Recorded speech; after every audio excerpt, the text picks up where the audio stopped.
Oh, you never know if EA Games is going to be a harbinger of joy or a harbinger of fear. You're about to embark upon the Yes, Great Crusade. Yes, today, ladies and gentlemen, is June 6th, 2020. 76 years since D-Day. I am, of course, General Lotz, and we're going to be playing Medal of Honor Frontline. Now, this is the PlayStation 2 version of the game. I played the Xbox version back in the day and found it to be pretty good. We're going to skip a lot of these cutscenes and just get straight into the game.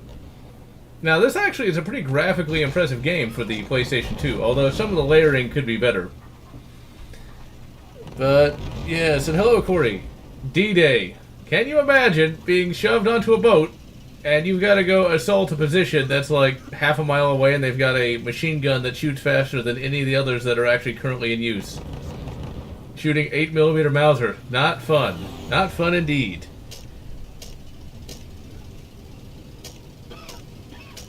And I only had it for Xbox. I think the graphics are slightly better in the Xbox version, but we're running this on the PC with like massive anti-aliasing and upscaled to 1080p and widescreen, so yeah. Now, there is a bit of historical inaccuracy. That guy's actually supposed to be, I believe, Royal Navy and not USN, but whatever. It's not like the average person playing this is going to really know or care. I wonder how many times D-Day has been rendered in games. I mean, it really is quite a fantastical event in human history. I mean, except this really happened. MG42 is still in use, except it's called the MG3. And hello, Bongmaster. D-Day was something that was going to happen pretty much no matter what. I have not played European Assault, although I do own it. It's one of those things where you don't really have much of a choice. You either A, invade, or B, don't, and have the Soviet Union take over all of Europe, which the Europeans probably wouldn't be too happy about that. Now, they might think they'd be happy about that today, but back then, not so much. Just saying. And the Allied Assault version is really difficult. And I think the M1's a little skinny.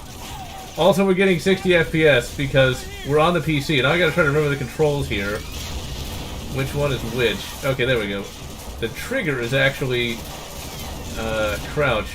But can you imagine that in real life, having to try to do this and not die horribly? Because every bullet being shot from there is an 8mm Mauser round. If I'm not mistaken, it's something like a 200-grain projectile going at 3,000 feet per second. Not fun. Not a fun day.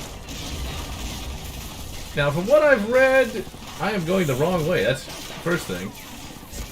But from what I've read, when they actually hit Normandy, they had 80 rounds of 30-06, which is very heavy. Very heavy indeed. Now, a lot of Medal of Honor is based on Saving Private Ryan, which isn't a bad game, which isn't a bad movie. You know, the one problem is that's another historical inaccuracy. Because he really shouldn't have that lieutenant's bar on his head, or captain's bar on his head. Because that's a perfect target, just saying. Okay, now, what the hell is the objective? I'm not paying attention. Squad members hiding credits, a lot of that. Squad members waving at you from his current location. I don't see anybody waving at me. Oh, I guess that must be them. This is where a sprint button would be very nice.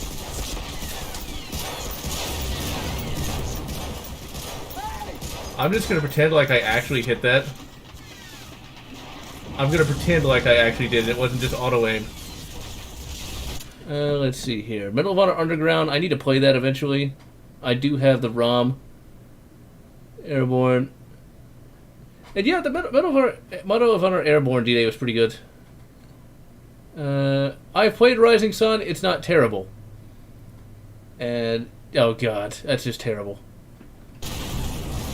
That smart gun was actually quite an interesting design. And 32... You just find 32, you know, 06 rounds, and it's going to be really heavy. Okay, what the hell? I do not know where I'm supposed to go. The little compass thing does not really tell me much.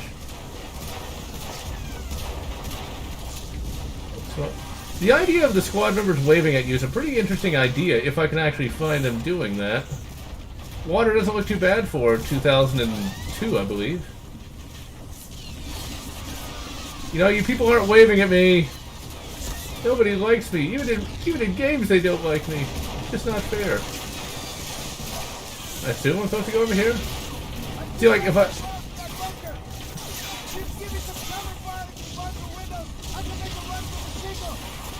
Okay, there we go. Try to remember which one's the fire button. Honestly, on D-Day, I would not want to be on either side. Just saying, because damn. Okay, I'm going to assume... Nobody waved at me, though. No one did. They lie. This random field surgeon pack. This, of course, is a reference to Saving Private Ryan. Because in that film, it shows in a rather darkly humorous scene. Now see, he's waving at me. He could just tank those 8mm Mauser rounds. What is it, Private Wolverine? I would absolutely love it if more guns used the M1 Garand's in-block clip. Like, imagine like a 9mm pistol caliber carbine. It's just such a... Obviously, the in-block clip is a very obsolete kind of thing, but it's just such a satisfying thing, though. That paching. And those bloody 1911s are ridiculously expensive. Like, anything World War II and pistol is ridiculously costly. Okay, am I supposed to go here or no? I think we're probably gonna go help the guy in the crater. It's a good thing I'm, like, invincible here. No, I'm moving. Also, you gotta love how there's, like, maybe 10 guys trying to, you know, take all of Normandy. It's almost as bad as that COD 2 level, where you were the one guy with an STG-44 trying to take all of the British Isles. No, I guess I gotta rescue, like, 1 or 2 more guys? Maybe? This is not the most action-packed of intros. I mean, it's cool, but it would be nice if they explained it a little bit better. Okay, I'm gonna have to go rescue that guy. Yeah, there we go. There we go. I will check the chat in a moment. As soon as I remember what my fire button is. Okay, there we go. It's like, tell me how many people I need to rescue, and the compass does nothing. It does nothing. It's hard to tell, like, which is a bot and which is, you know, somebody you've actually got to rescue. At least this isn't quite as bad as the Allied Assault one, because if this was the Allied Assault one, I'd be dead many times over. That was a very difficult level. I'm supposed to save you? No. There's plenty of health. I'm not going to complain about that, just because it's a bit convoluted. It's time to realize the yellow part of it was the stripper clips.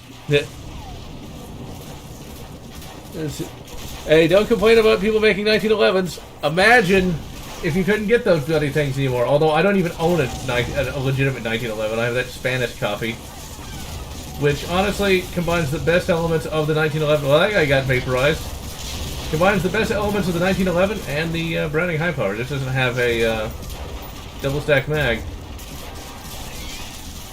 Okay, where the hell is that last guy? That's the one problem I have with levels like this. It's trying to find the last guy, and it's like you go up to these people. Okay. Yeah. Okay, we still have to find one more guy. I don't see anybody waving at me. Like, I don't see anybody. Like, nobody.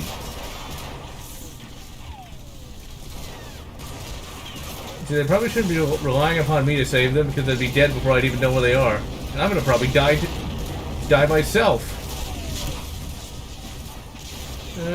Should I bother saving? Yes. When in doubt, always save. Because I don't have to do all that again. And for some reason, PCSX2 thinks this is Dead or Alive 2 Hardcore.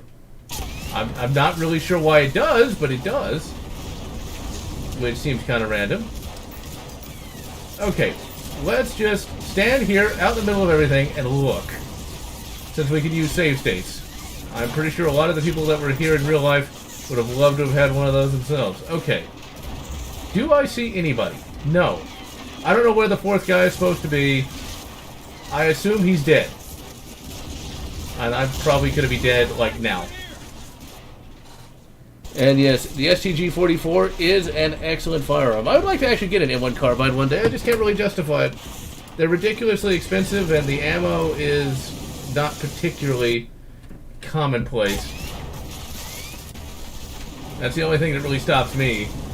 If there was ever like a modern-day interpretation of the M1 carbine chambered in 9mm, then I would be more interested, just because 9mm is nice and cheap.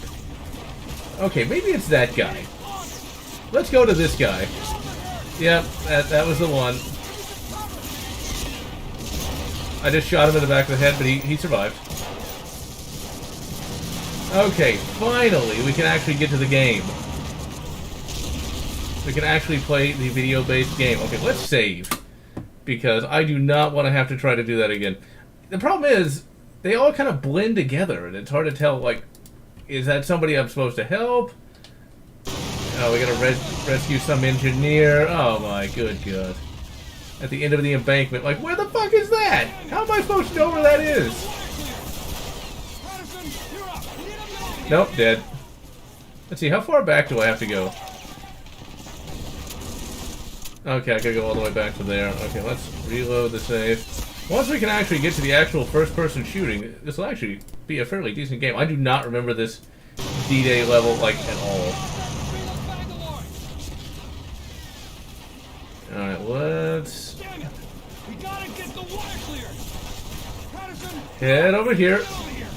I've got, like, no health. Oh, wait! Field Surgeon Pack? No, that's just a random box. Now, one thing that's actually kind of interesting about D-Day is there were actually reporters there on the day. I almost made it to that med kit. Almost made it. There are actually reporters on the day, and they did actually have some radio recordings of the actual D-Day. It's kind of... Really? One moment, please. I'm trying to reload the save and actually launch a random program. Okay, there we go. But there was actually a radio address from the actual beaches, which, if you get a chance to listen to it, do so. It's kind of interesting how much they omit in terms of the gory details, and just how much they kind of get through by just implying what they're seeing. Get the med pack, get the med pack, get the med pack, get the med pack. Yes! There we go. Alright, let's save again. It's kind of interesting that we're nearing a century at to the end of World War II. I mean, we're already at the centenary of World War I. I mean, that is almost a legendary kind of thing now, because it's no longer really in living memory. Okay, did I find... Okay, I did the West End Beach. Okay, there we go. Fire on the bunker to free him. Oh, wait a minute, what? Okay, west end of the beach. So I'm assuming... It'd be nice if these guys looked a little different to one another. That way I can actually tell them apart. That would be nice. Pinned down behind some iron grating. What's an iron grating look like? My idea of an iron grating might be different from yours. Is he back over here? Why don't you say obstacle? Something. Give me some idea of what I'm supposed to do, game. It'd be nice if this thing actually, if the compass actually worked. This is one of those games where you definitely need a compass to at least give you some idea of where you need to go. I remember this game being a lot easier to figure out, just saying. I don't remember you having to rescue a bunch of people, or this might have been one of the games that I cheated a lot. This looks like a level I would have cheated past. Let's see. Why not play? I didn't even know there was a PS3 remaster. And jiggle physics are excellent. Let's see. Well, the Johnson rifle is a long recoil system, which is just kind of, well, weird.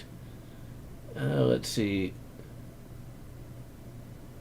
One day I need to actually watch Midway. I mean, I've seen the original and thought it was pretty good. Okay. We're supposed to go right. At least according to the chat. Is there iron grating over here? Is that him? It's like, let me know!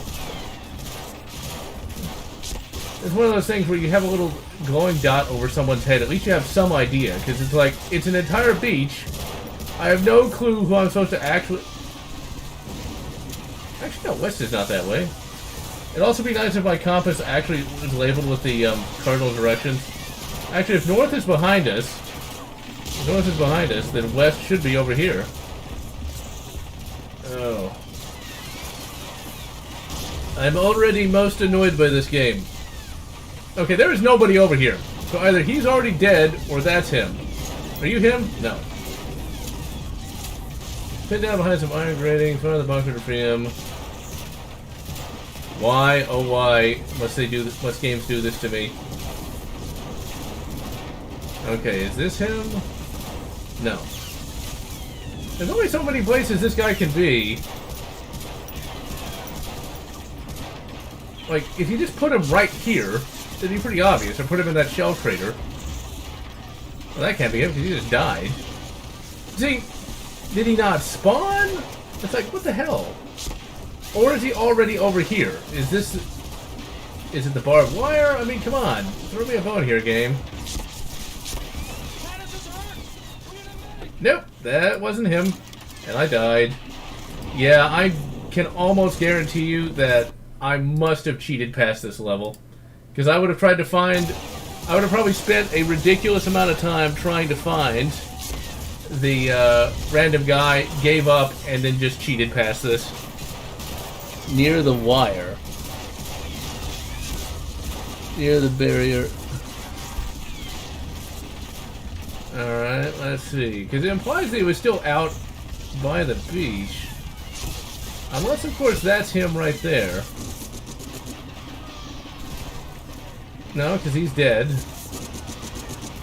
That's the captain. And okay, why not just say go to the barbed wire? Why say This game could not be more, well, it could be more confusing, but seriously, way too, they need to actually kind of like draw the eye to these people. Or if you're gonna have mission objectives, at least tell you where they are. Because how am I supposed to know this guy's an engineer, or one of these guys is an engineer, from any of the other bodies they're just lying around? I think that is definitely a design flaw. Private Jones has enough Bangalore to clear a hole in the wire, but he's pinned behind that Belgian gate down the line. Belgian? Jones, back to our position. We'll give you cover fire. Wait for my order. Oh, you had to go to the captain. Well, see, it didn't tell you to go to the captain. How was I supposed to know that? And I swear that Belgian gate over there just spawned. I swear it did, because I was wandering around trying to find this guy.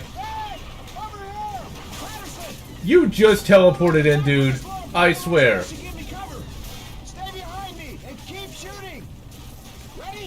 Okay, I'm not ready. I want to save. See, that's something that's really annoying. It doesn't tell you to go. How are you supposed to know to go to talk to the captain? How do you know that? Doesn't say. You wander around trying. This level I definitely cheated past. I guarantee you.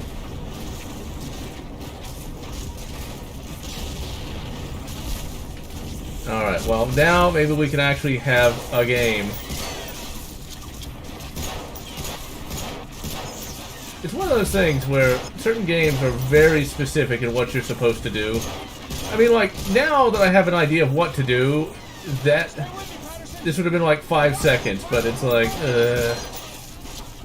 why, game? Why? Why do this to me?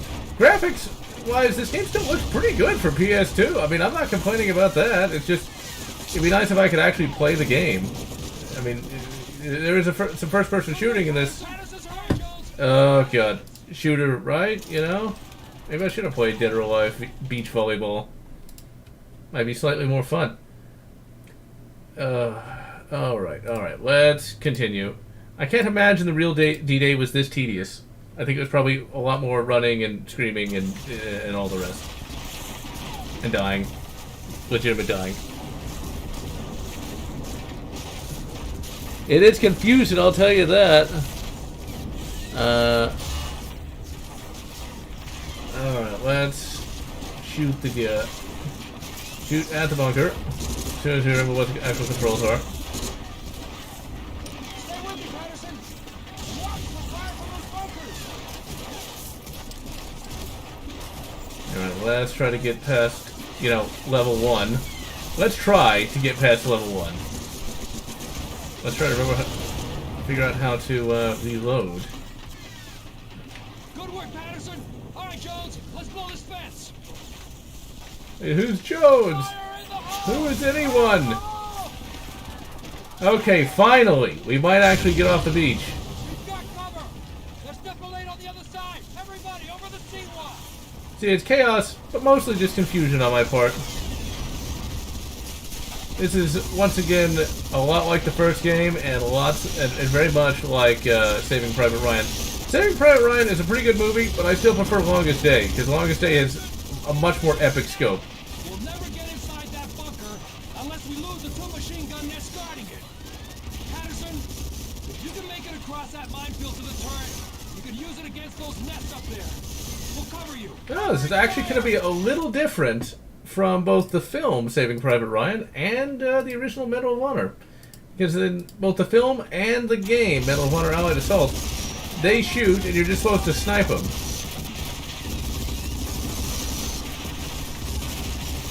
Let's see if we can try to snipe them from here. Nah, they good. Well, I was actually able to kill him. I thought he was going to be invulnerable. Because in the PC game, there's actually a 1903 Springfield around here somewhere. I remember when I finally got off the beach in Medal of Honor Allied Assault, I was so happy to finally get to this point. Because I knew I wouldn't have to try to get across it again. Because damn, that is hard. The AI could be better, because I literally just ran up and shot him in the face. So you think he'd be paying a little more attention. Alright, what is the action button? Okay, it's X. And that is, I don't think that's an MG42. I think that is an MG34, which is also a pretty damn good gun in and of itself. But if I was ever going to actually buy a legitimate machine gun, like actually pay a ridiculous amount of money for one, it would have to be an MG42, just because that is like the coolest of all the machine guns. The whole idea of the, you know, buzzsaw, the Hitler's buzzsaw, is it's pretty cool. Because, like, it shoots so fast, you can't hear individual shots. It's just kind of insane. I would not want to have to charge one of those, I can tell you that. Hello, dudes. Just gonna stand there and let me shoot all of your, Ooh, that's kind of cool. I did not know that a PS2 game from 2002 actually had cover-based mechanics. And his AI is kind of freaking out up there. Cover-based mechanics! Oh my god, it's the future! Dark future, 666. Okay, let's actually change to something that... Oh crap. I do not know how to reload in this game yet. See, since I'm emulating this with a 360 controller, I'm not really sure what the buttons are. I'm not really used to that. I'm like in 360 mode right now. So it's like I'm trying to pull the trigger like nothing's happening, but it's actually the shoulder button. My favorite World War II game by far is still Return to Castle Wolfenstein. That is still my favorite of all the World War II shooters. It has the best gameplay. It's got the best bosses, graphics. I mean, it's a great... It is, to me, the quintessential World War II game. But Medal of Honor Allied Assault, my second favorite. And then I would say World at War is probably my fourth favorite of them all. World at War was one of the last great COD games.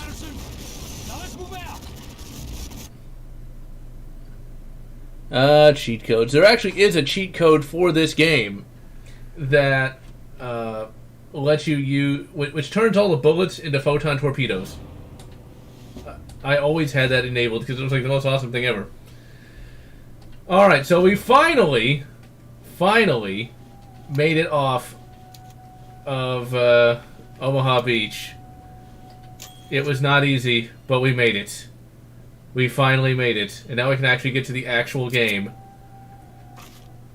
Now, I do find it interesting, though, that in the early Medal of Honor games, you work for the OSS versus actually just being a random soldier. I think that's one thing that COD did a little bit better in some respects than Medal of Honor. It actually made you feel like you were part of a squad more than anything else. Because after we get through here, I'm pretty sure we're just going to be doing spy missions. At least I think so. I remember doing some cover base. Oh, I just shot that guy right in the dick. That is probably not going to make him too happy.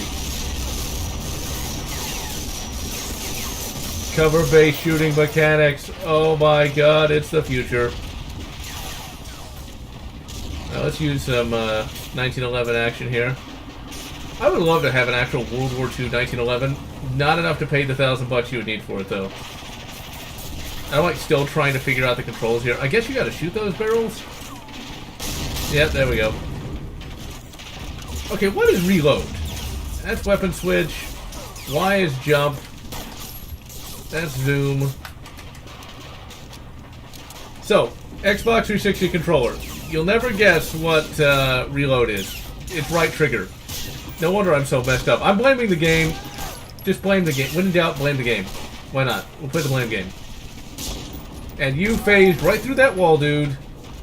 Can I have your K98K? Those things are really expensive 70 years in the future. Unless, like, you find somebody who doesn't know what they're selling, and then you can get it for really cheap. Now, if only I could find somebody who wanted to sell a 1911 for really cheap. That would make me very, very happy in all the pleasure centers of my brain. And that is some great 2D action right there. Now, why exactly the crowds here have .6 rounds, I'm not entirely sure. And I did not shoot that guy in the neck, but okay. I gotta say, this game is actually starting to be pretty good now that we can actually do the first-person shooting. And the graphics look really amazing for PlayStation 2. I mean, there's a lot of really crap-looking games on PS2. And this is not one of them. I mean, look at how detailed that guy's uniform... Well, he's facing through the floor, but still. Look at how detailed his uniform was. And the weapon models look really good. I still think the...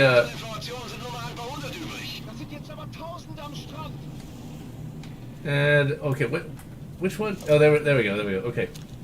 Let's try to solid snake this. And smack him in the head!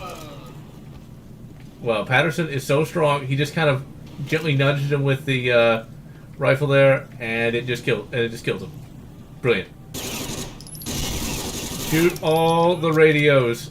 Can you imagine how much like those radios are worth today? Hey, I'm contributing to their value. I swear. God, one of these days I will actually learn the controls.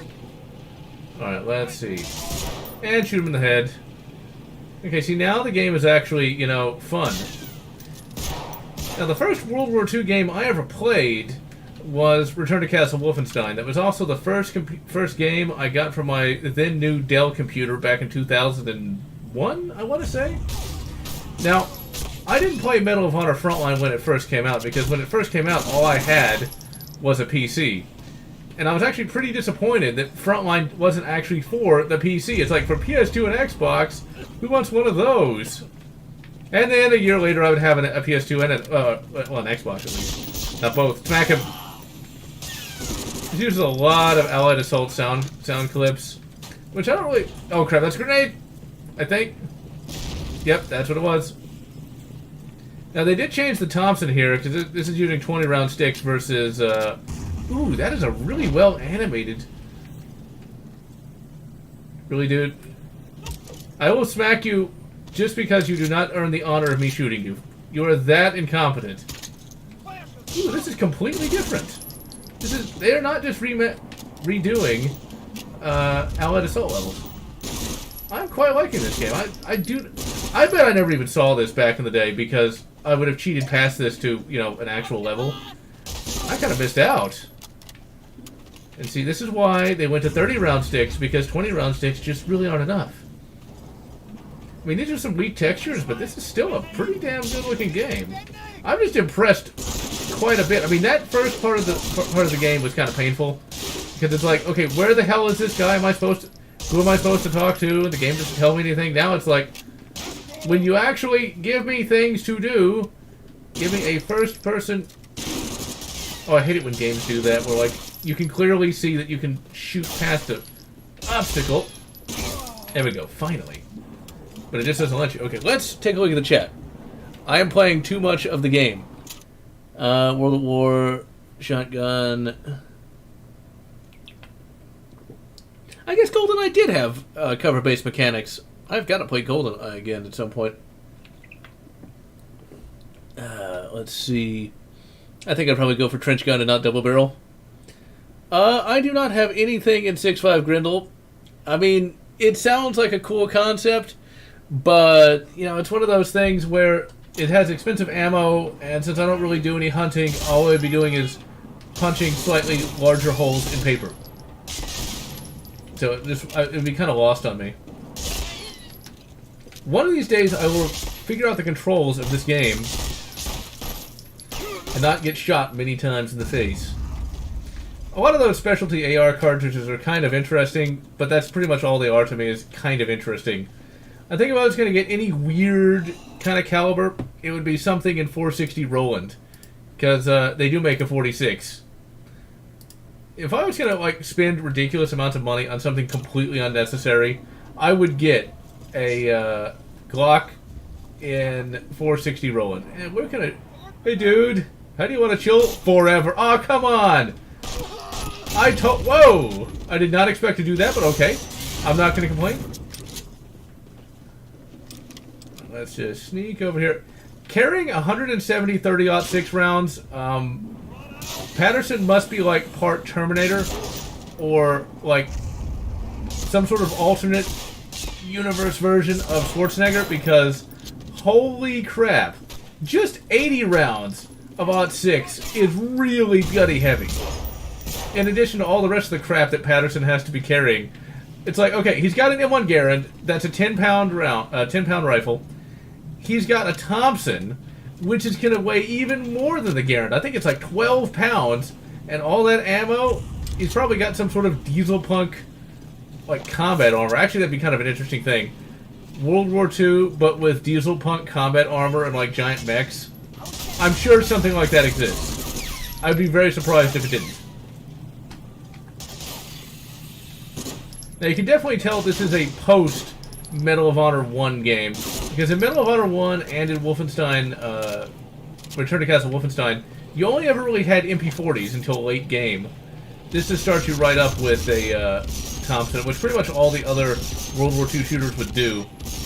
Although I'd have to say that if I was going to have a submachine gun, it would either be an MP40 or a PPSH-41. The Thompson is just, well, too big, too clunky, and you can definitely tell that guy must be deaf, but then again, well, he's right next to people shooting 8mm Mauser, so it's not too surprising. See, if they'd have started the game up like this, I would have been a lot more impressed, because that looks pretty damn good. I mean, think about this. This is 2002, and it looks that good. This looks like something you'd get on a PC. Okay, let's see if we can use some good old-fashioned, Oh, come on. I should totally be able to kill those guys. Well, somebody got him. Whoa, don't shoot me! That was something that did actually happen in real life. There was a lot of friendly fire from the Army Air Force. Captain has marked far gun deck. Oh crap, I guess we're gonna mark this one and blow it up. Yep, that's exactly what happened. Run! Hide me! Oh, do I have to mark it? Whatever. It would be nice if people told me what to do at times. But by far, I have to say, my favorite film with D-Day as the main idea would, of course, be The Longest Day. I mean, it had an absolutely massive cast and massive scope. We're placing you on a special mission. Good luck, Patterson. Alright, so that was the D-Day mission. There needed to be a few more markers on that beach, because it's very hard to tell what you're supposed to do, and the game never tells you to talk to that guy. 1944. 175. Yeah, it's 100%. And somehow I got gold. Somehow. I don't know how, but I did. And I got shot 0 times in the groin. That is the most important place to miss. Let's see. World War II game where you're part of the French Resistance. I think Medal of Honor Underground has that as the main plot. And I've always kind of wanted to get a trench gun, but it's just not really that useful in real life. I mean, it's kind of a cool concept. No, I don't want to... There we go. It's a cool concept, but the whole slamfire thing is just not that really... It's not that useful in real life.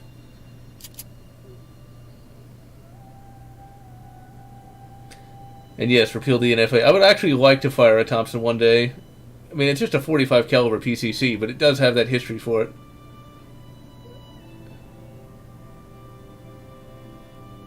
Oh, $5 for a brand new COD 2 Big Red one. I'd like to play that at some point. And Wolfenstein: The New Order. You know, it's sad that that series is probably dead now. It's a pleasure. Because I should probably pay attention to the story, but when I actually do the review of this, okay, what do we gotta do here? Gain access to the base. You must store away within the cargo being loaded aboard the U-boat. Just outside, beneath the tree. Right, blah, blah, blah. No simple task. And bombing.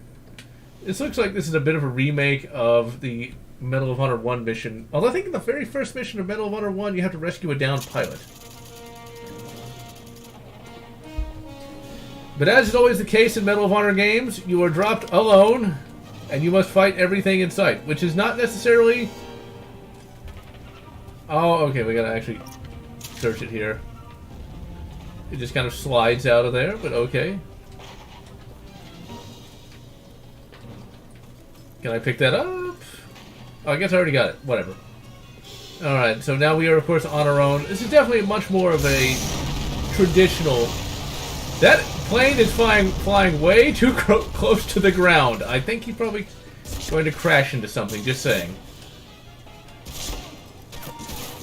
It reminds me of two idiots driving around my neighborhood not too long ago, like driving really fast and really idiotically. I was like, that's going to be a wreck.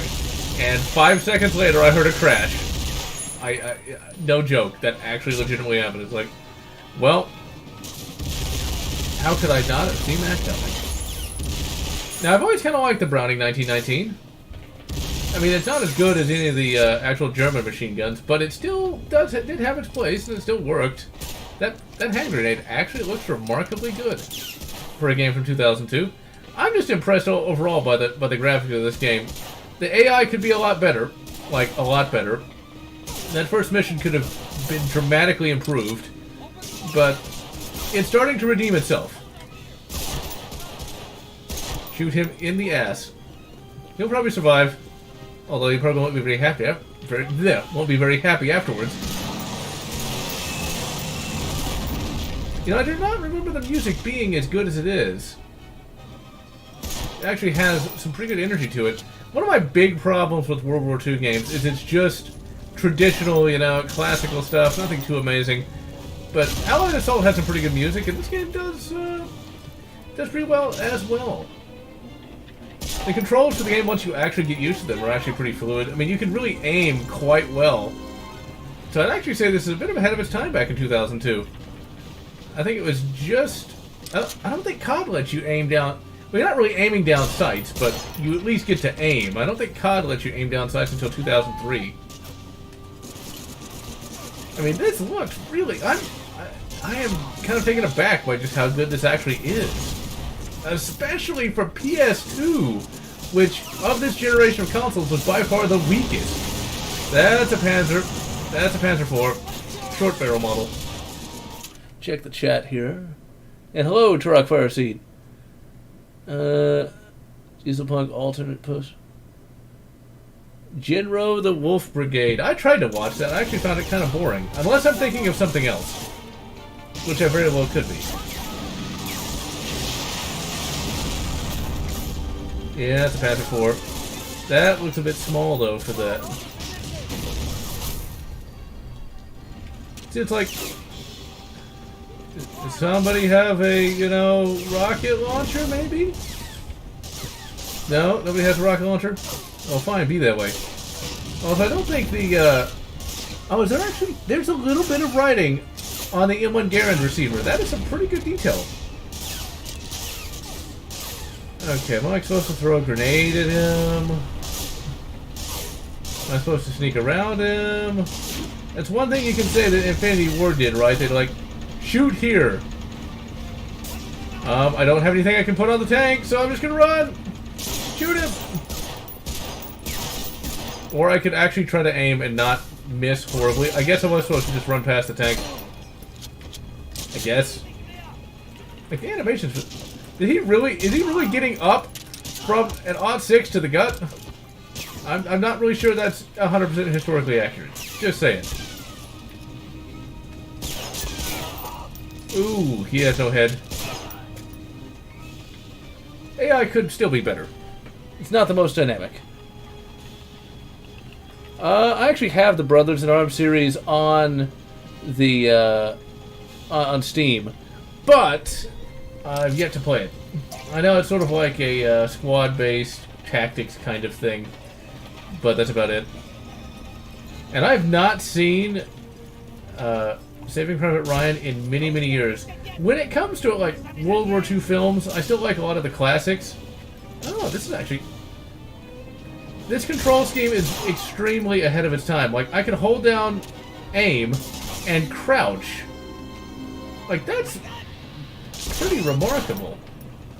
That's one thing about these early 2000s shooters, is they tried a lot of different things, and often they actually succeeded, but a lot of the shooters that would come after really, really simplified things to their absolute bare basics. I mean, I doubt that in COD World War II, which I have unfortunately not been able to play yet, or maybe fortunately, I don't know which, I doubt they have an actual cover-based system quite like this. You know, does everyone have horrible hearing in this game? Because... Bam! And... Bam! So can I just, like, bash through? Or, let's see. The church can be found across the stone bridge at the end of the street. I didn't even know I was trying to find a church.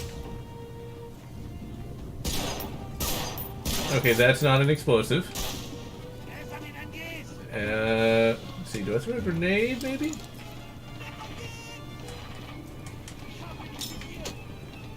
This is one of those games! Oh, I see it now. I see it. It's one of those games where I kind of probably should have played a little bit more of it before I actually did. Okay, you have to aim in this game, because it does not have, like, any auto-aim at all. Which is actually not a bad thing, because these controls do work pretty well. Alright, that's one of my guys. Oops. Sorry. Friendly fire is not friendly. I'm surprised to actually see a friendly in this game, though. Because in the PC, in Medal of Honor Allied Assault, there's, like, nobody there. This is one of those weird games that came out just at the right time, where it could potentially be more graphically impressive than a PC game of the same year. That actually kind of happened a little bit back in the very early 2000s. It was kind of weird in those days. Because I do remember, I think there was a port of Deus Ex where the graphics were actually slightly better than the PC versions. Although the loading times were a lot worse, if I'm not mistaken. In fact, I think I played the PS2 version of Deus Ex. Although I'm not 100% sure. I know I own the game, but I don't remember how much of it I played.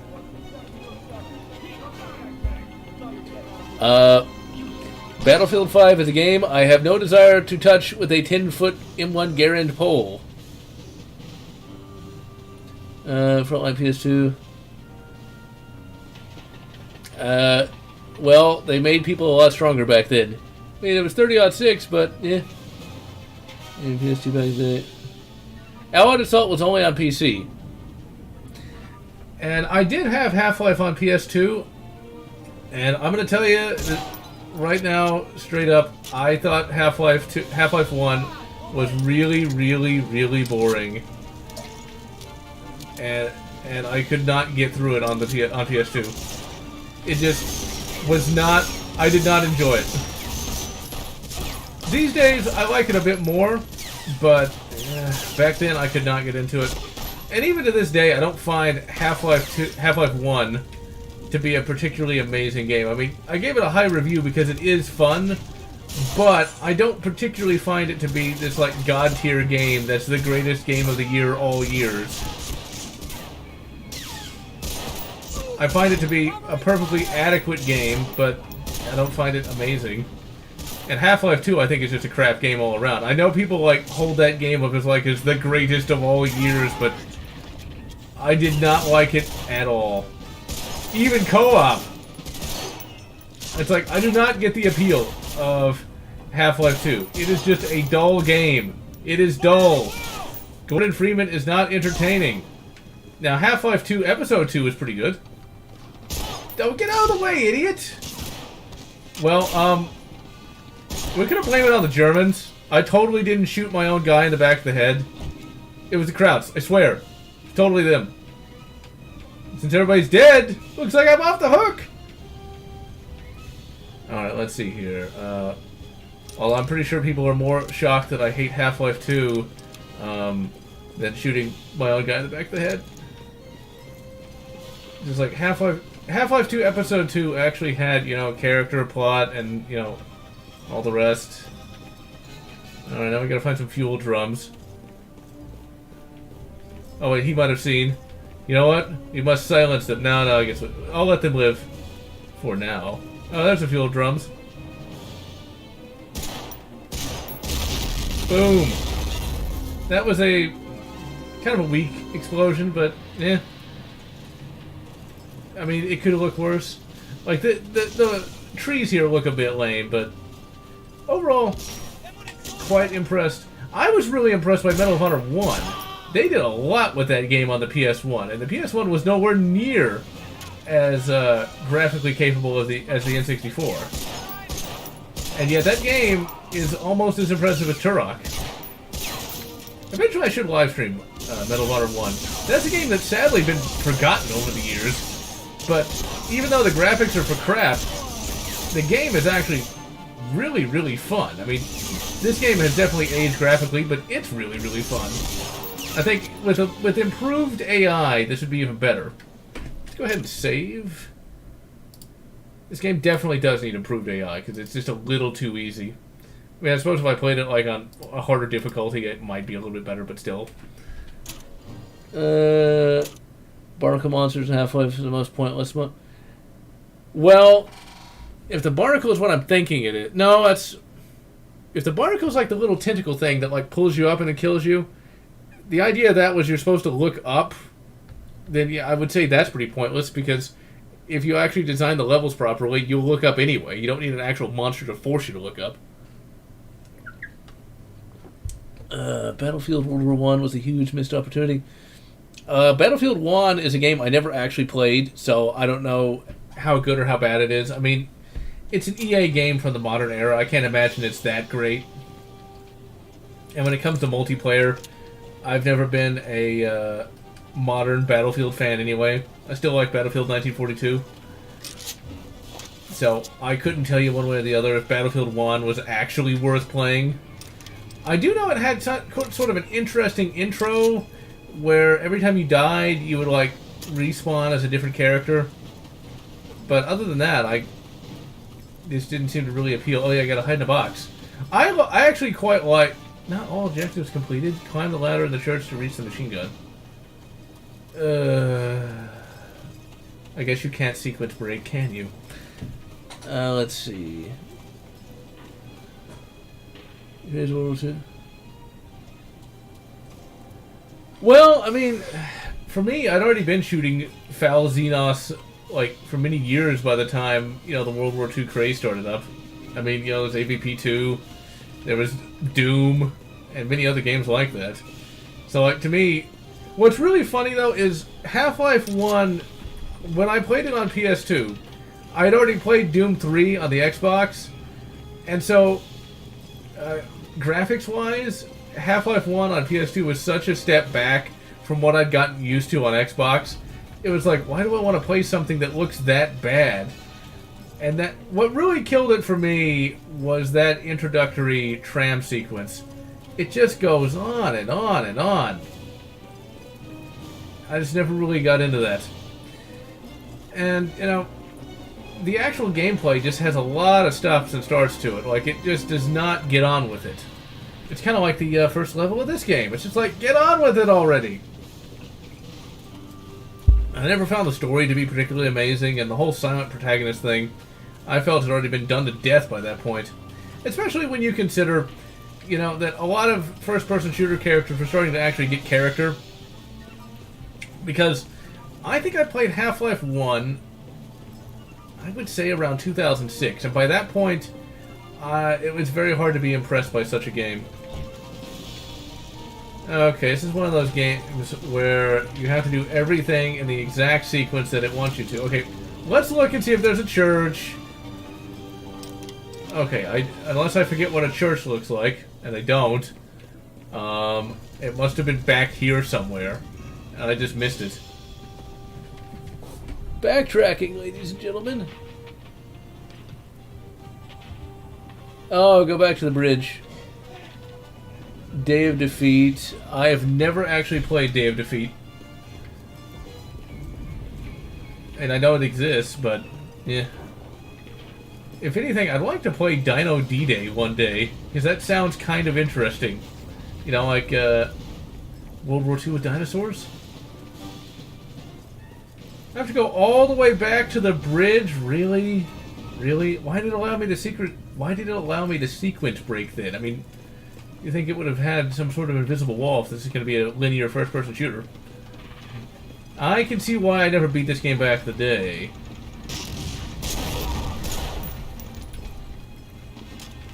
Oh, here we have the church.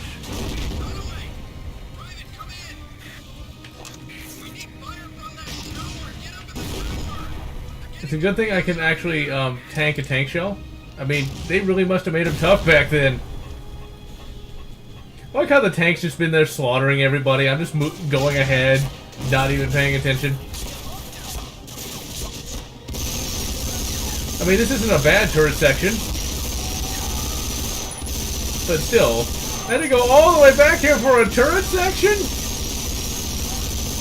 This is where the game should, like, tell you, if it wants you to be that precise in what you do, just tell me what you want me to do, game. Just tell me what you want me to do, and I'll do it. Beast Metal Hunter 1 wasn't that annoying.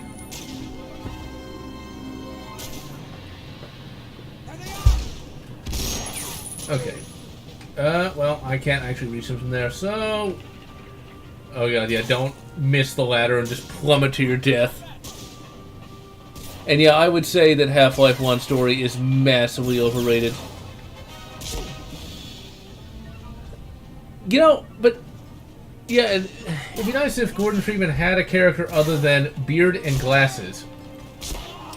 Because that's pretty much all he has is beard and glasses. Okay, game, what do you want me to do now? Or am I just supposed to still be up in that tower?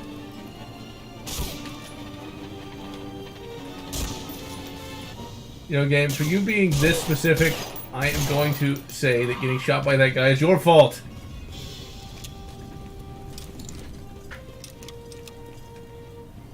Yeah, it really is, because, like, you would think that in a game like this you would just keep pushing forward. Find and open the crate behind the truck. Okay, there we go. Now we gotta go all the way back, because we sequence broke that, even though, really, I shouldn't have been able to do that. It's like, give me an invisible wall, give me something. That guy still just really wants me to accidentally shoot him. Now, when it comes to World War II films, the one film I really recommend above all the others is Kelly's Heroes. It actually is... It's one of those films that it's more historical fiction, although apparently there was an actual bank robbery at the end of World War II. But it's basically a very character-based film. It's one of the Clint Eastwood World War II films. I didn't know that Clint Eastwood made all those bloody World War II films. And I think, in many respects, I don't know if this has ever been confirmed or not, but I get the feeling that B.J. Blazkowicz was always meant to be sort of the video game equivalent of Clint Eastwood, because in Where Eagles Dare, Clint Eastwood is effectively BJ. He does the same thing that BJ does. He actually dual wields MP40s and just shoots a whole bunch of Germans. I mean, it's basically Wolfenstein the movie, just without the supernatural bits. If you haven't seen Where Eagles Dare, I do recommend it, but it does get a little slow at times. Longest Day can drag on a bit. Kelly's Heroes is long too, but I'd actually recommend Kelly's Heroes if you're not a big fan of World War II films, just because it is fairly entertaining. The big problem with a lot of those 60s and 70s World War II films is they just go on for like 3 hours. Which is fine, but there's a lot of filler. Wait, did I get shot in the groin? Not a good day. Not a good day. That reminds me of the actual film Big Red 1, where the actor who would go on to play Burke steps on a landmine and is afraid he got his dick blown off. And, like, that sounds funny, but it actually is a particularly powerful scene because the actor actually is able to convey the relief that, well, his legs are fucked up, but at least he still has a dick. Honestly, I would have less a problem with having a leg blown off versus having the dick blown off. Just saying. Just saying. You can get a rubber leg. You can't really get a replacement for that. But moving on. Dino D-Day is pretty dead. Feet. Made shooting less enjoyable. Well, Half-Life 2 just is a lot of walking. Let's see. I can't read what that says. Who can't play a phobia towards hole-shaped creatures? Really? How do you have a phobia against hole-shaped creatures? Spiders I get, but... Oh my. So the... Wolfenstein... Battle of the Bulge isn't bad, but it's not historically accurate in any way. And yes, the fun stick is very important. Who needs to walk? I'd probably just do that. Smack him! Now wait a minute. This guy's just a mechanic. Is he really just, hanging around with a P-38? And why did I find, Colt 45 ammo? I mean, P-38 doesn't shoot that. Also, I think it's probably a bad idea to shoot... I thought I had it in one Garen. I was going to say, it's probably a bad idea to shoot that in a submarine, but why not? Oh god, actual... Submarines, I think, are probably one of the more unpleasant places to be. In a war or in any other circumstance. Because I actually did a whole video on a American Gato-class submarine. The Seawolf from Seawolf Park. That thing, it is literally a tin can, but that was a big one. I imagine the U-boats were even worse. And this is actually made a lot bigger because it's a video game. If you've never seen Das Boot, watch that and see just how horrible it is. Also, I love the fact that this game still has a bit of a sense of humor. Because you've got a fucking chef trying to gut you with a knife. Well, I would recommend watching Dust Boot. Don't watch it if you are claustrophobic in any way, shape, or form. I love how, we've got a killer chef over here. No, one of these days I will learn the controls of this goddamn game. He was a loyal man. One day he was trying to make a pot roast. The next day he was on the front lines. He truly was a credit to his service. Wait, no, is that offensive? I don't know. You know what? I also don't really care.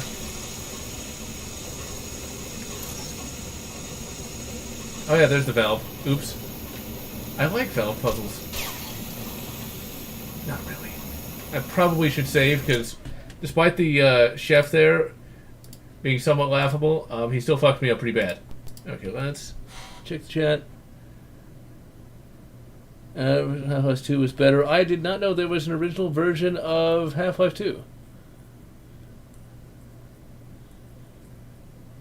The Combine is one of those things where it's basically guys in gas masks. That's pretty much all you really see in that game is, it's a guy in a gas mask, oh my god! And head crabs. And crabs of any sort are generally unpleasant. Okay, am I supposed to, like, crouch under this? Yeah, that looks what it looks like.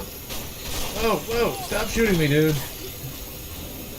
That's a lot of P-38s. And P-38s are ridiculously expensive in 2020. My local gun shop has one, and they want $1,200 for it. And I'm like, really, $1,200 for a P-38? Let's put it this way. It's been several range trips now, and they still haven't been able to move that thing. And I don't think they're going to move it for that kind of price.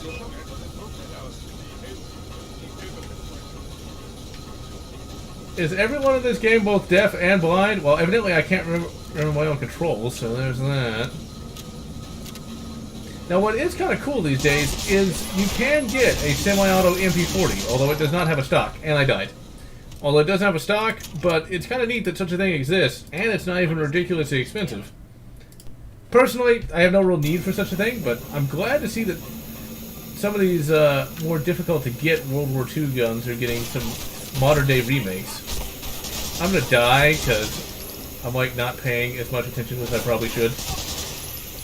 Now, while there haven't been that many like modern-day World War II films, one did come out, I think, a couple years ago, like in 2018, called Overlord. That's one of those, it's trying to sort of be Wolfenstein, but not. It's where there's some literal Nazi zombies, but I think there was only the one, though. I watched it back in 2019, early 2019. I think there was only like one actual zombie in the entire film, and it was a really low budget. It was it's what I like to call a high budget, low budget film. You can tell there was a lot of money spent, but they didn't really spend it on the action sequences, and it looks like a sci-fi film in some respects like that. And like the actual villain, they try to make him look scary by using low angle shots, but he really isn't. He's like 5'4", and yeah. I mean, oh crap. Let's save. Oh, don't hit maim. Oops. Okay, let's save. Overlord was kind of a disappointing film because it was just not that great. I mean, it was supposed to be this great World War II horror film, but it wasn't scary. And the final climax was pretty... The final climax looked low budget. I mean, it really did. I mean, the guy barely transformed into a zombie.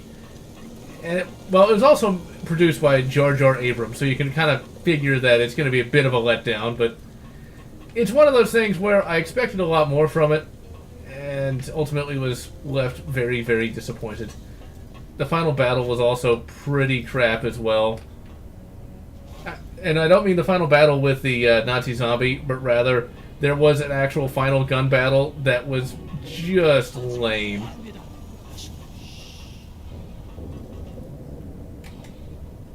Reload. Let's see. I did not belong to a subculture. Okay, what the hell? Am I supposed to wait for something? Climb the ladder in the vent to reach the upper deck. Oh, am I supposed to smack that? Yep.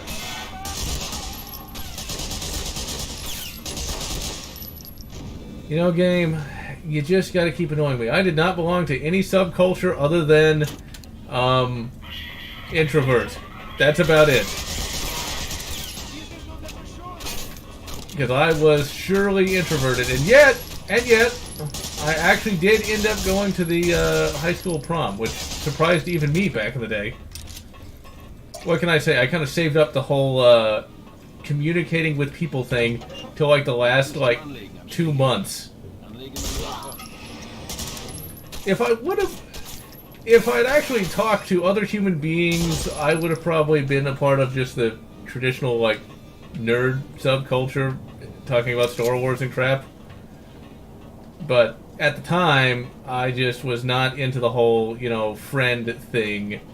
Because I'd had some bad experiences a few years prior. So it's like, fuck people. And not literally. I wouldn't actually call myself emo in any way or like something like that, but it was just like, I was very much all people suck kind of concept. One day I need to actually do something on Killzone too. Because Killzone's kind of interesting in a way. I mean, the actual first-person shooting in that, from what little I've played, isn't too terrible. The only reason I own Killzone is because when I bought a used PS1, which I no longer have, the disc was... no, it was a used PS2, which I no longer have. Killzone was actually in the drive.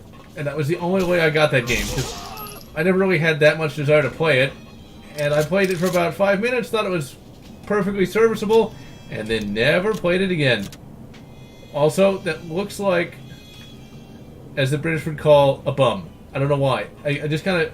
Maybe my brain just goes to weird places, but that looks like an ass. Just saying. It could be the fact that I'm tired. I don't know. Maybe the Germans are perverted. Well, there's no maybe about it. But what's wrong with being perverted? It's awesome. And run. No, I don't think you have to actually run to escape. That guy literally teleported. You don't have that technology? What do you think you are? You Wolfenstein? Escape. Yeah, the game's starting to get a... Really? What else do you want? Check the officer's book. You know, game, you could just tell me what you want. You could highlight it.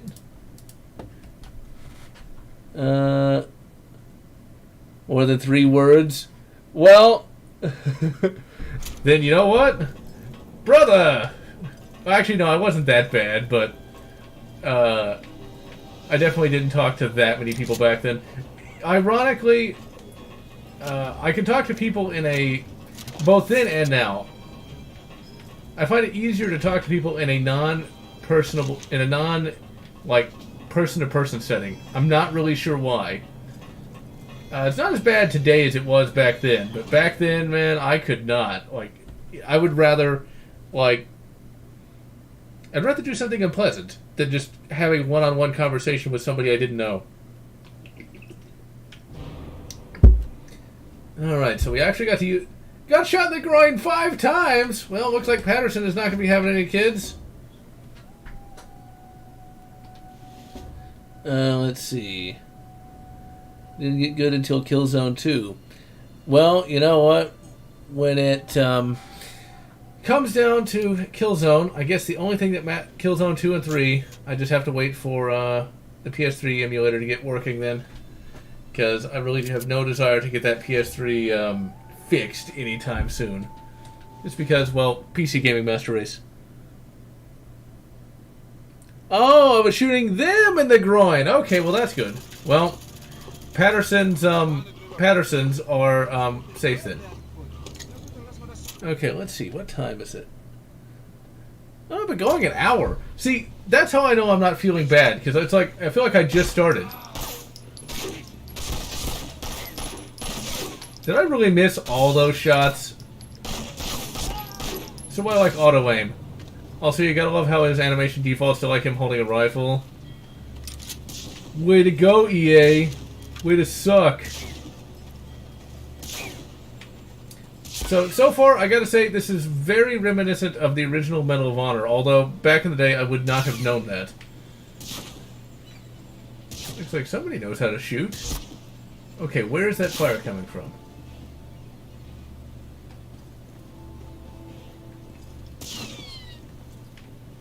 It sounds like it's coming from behind me, but it can't.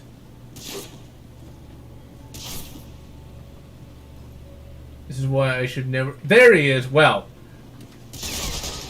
Brilliant. I am like fucking Captain America in terms of my soldierly ability.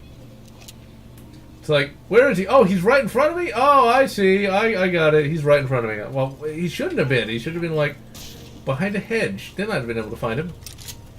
Remember, if you can do things the easy way or the hard way, do it the hard way.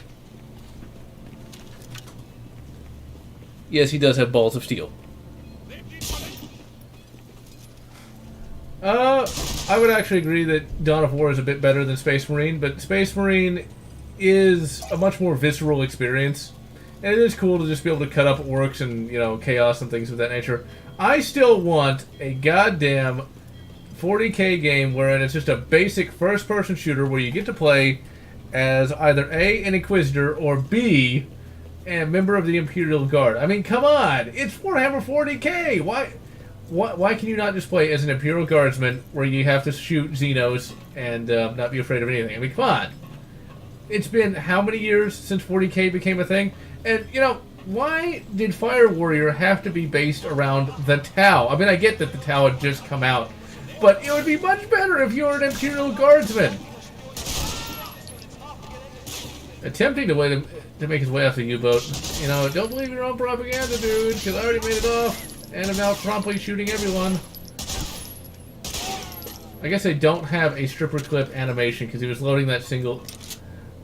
And if he's a Kriegsmarine... I don't know if it's Kriegsmarine or Kriegsmarine. I don't know which is the right one. I know I butchered that pronunciation, but, well... I butcher English a lot. So, what hope does another language have? Wait. I was gonna say, it's the K98. Oh, no, it's not. It's just a, 1903 Springfield. Now that I know more about these rifles, I am definitely heretical in that I don't really see the 1903 as really that good. Because now that I know that it's basically just a copy of the 1893 Mauser, clearly the K98K is better. Oh, come on, come on. There we go.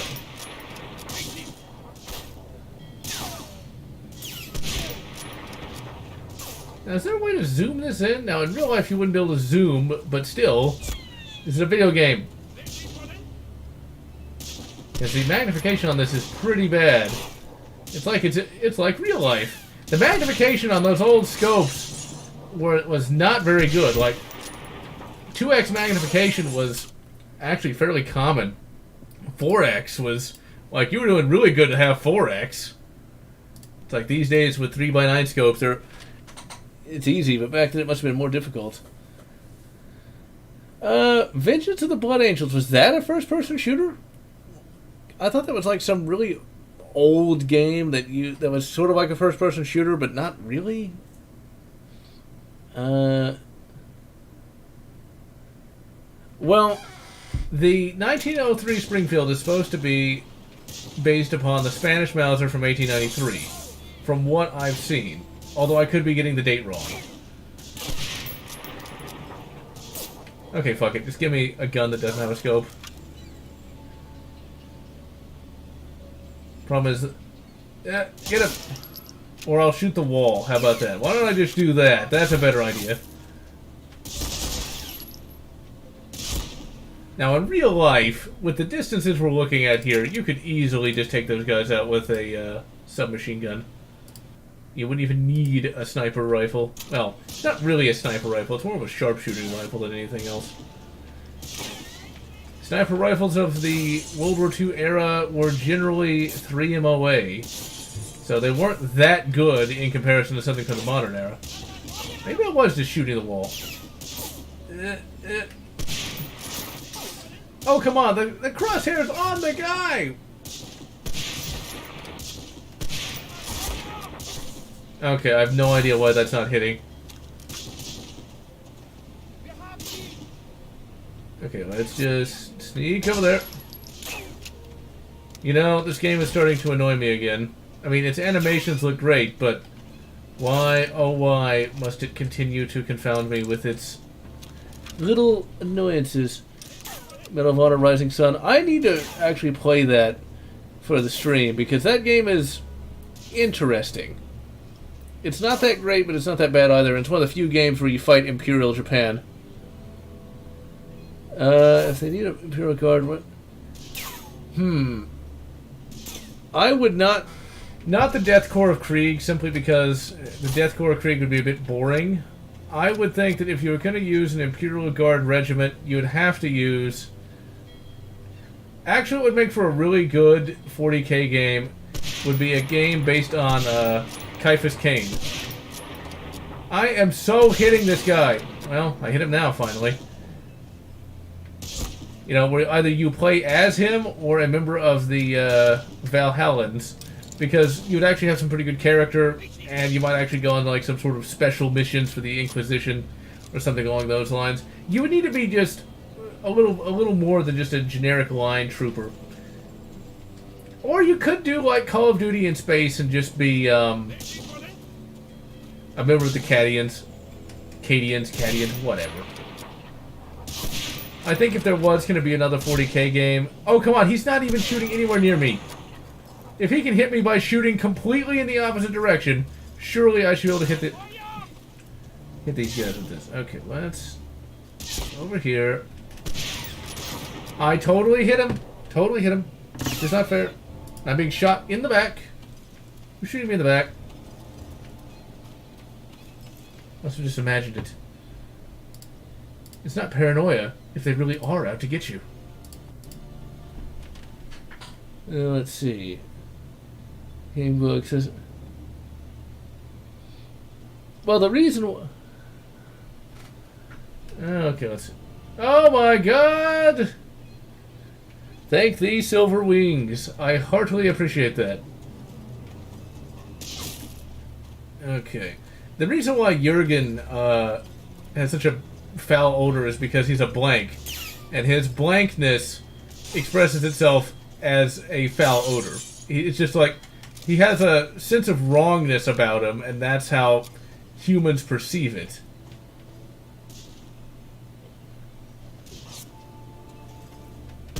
Bam.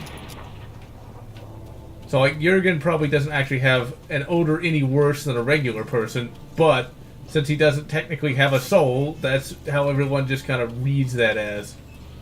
Which is pretty sad for him, or any psychic blank in the 40k universe. And speaking of 40k, I'm currently reading Belisarius' Call, The Great Work, which is one of the more recent 40k novels to be released. For those who don't know anything about 40k, there's 3 different eras. There's the Horus Heresy, which takes place in the 30th millennium. Then you have 40k, and then now, as of 2017, you now have Warhammer 42k, or Post-Gathering Storm. Basically, there's now a new Eye of Terror-ish kind of thing in the middle of the galaxy.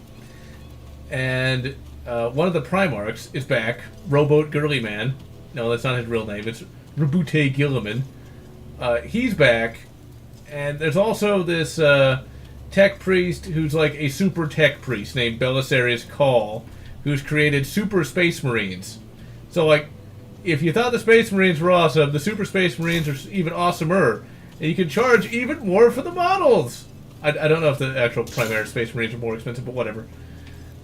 At first, I really disliked Belisarius Call because it's like, really, he just so happened to be around. But I gotta say, his character grew on me, and I find him to be really entertaining to read about. His character was really explored in the novel Wolfsbane, and, you know, he's pretty charming. And in The Great Work, it's also pretty damn good. Did I die? Really? Jamie Patterson slaughters half the German army and breaks his ankle and dies. An ignominious end.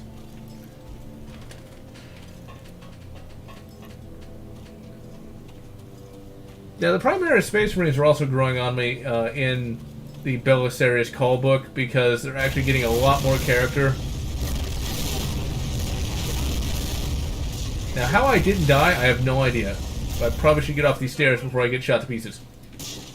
Give me the field surgery pack! Patterson has magic hands. Because initially the Primaris Space Marines, you know, they're pretty generic, but as of Belisarius Call, they're actually shown as... Well, one of the characters actually remembers his transformation into a Primaris Space Marine, which is a process that took, like, hundreds of years, and he remembers it all. And, like, it's pretty pretty compelling writing. Guy Haley has become my favorite 40K fiction writer that isn't named Sandy Mitchell, which is a pseudonym for some random British guy. Because of course it's some random British guy. But with that in mind, Guy Haley does some pretty damn good 40K work. I do wonder if any of his non-40K work is any good. It's like, I wonder if... Oh, well. Shit. Shoot him! No! I wonder if 40K has that same curse of, if it's not 40K, it's going to be crap. Like with the Star Wars writers. If it's not Star Wars, it's crap. So far I gotta say, Medal of Honor Frontline, this is another excellent game that I really recommend. If you have not played this, do so. I mean, the AI could be better, but it's still really fun. Except it has one of those goddamn grenade throwing mechanics where the longer you hold it down, the more... I will give you a curse of 1,000 plagues. Grandfather Nurgle will be pleased. Okay, I'm not going to waste any of my goddamn spring... Oh, 6 ammo. Okay, there we go. One of these days, I really would like to actually shoot a legit machine gun. I think it would actually be a great deal of fun. It'd be nice if there was no NFA. Because I think it would be a lot of fun to shoot that PC carbine full auto. You know... But, alas, that is not to be. Thank you, Bonnie and Clyde. I'm really glad that they're no longer seen as sort of like these outlaw heroes. Because, well, they were a bunch of cold-blooded killers that were not good, like, at all.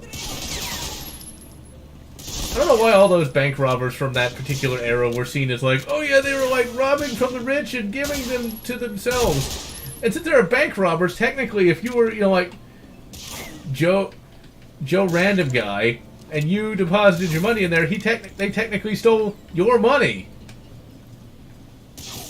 That reminds me of a really crappy film called Now You See Me. I've never actually seen it. I'm going to be perfectly honest, I've never seen it, but the reason I say it's really crappy is because the moral in that film. Basically, it's these magicians who, like, can teleport stuff, and like they teleport stuff from a bank and give it to the audience, and it's like, well, wait a minute, you know, it's not just the evil business owners that put money in that bank. I mean, what if I had money in that bank? Am I an evil business owner? I should certainly think not. So it's like, it was one of those idiotic, you know, it's like, the banks are evil, man, kind of things. It's like, I have no desire to see a film with something like that in it.